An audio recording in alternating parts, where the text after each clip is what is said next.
కఠిన నిజాలు 93.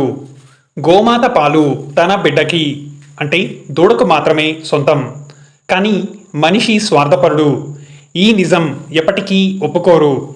తన బిడ్డ పాలు దొంగలించి అమ్మి సంపాదించి అన్ని వ్యవసాయ అవసరాలకు వాడుకొని చివరికి ముసలిదయ్యాక కసాయికి కట్టబెట్టే ప్రతి నీచుడు గొప్ప పాపాత్ములే. గోవు శాపం అంటే సర్వనాశనం. మరికొందరు రైతే దేవుడు అని అంటారు. కానీ ఆ రైతు నేడు అన్ని పంటలను భయంకరమైన విష రసాయనాలతో పండిస్తూ తమ డబ్బు స్వార్థం కోసం విషాన్ని విక్రయిస్తున్నారు. భగవంతుడు ప్రతి ఒక్కరి తప్పుని గమనిస్తున్నారు. ఫలితం తప్పదు. ఏదైనా అనుభవపూర్వకంగా తెలుసుకోవాల్సిందే.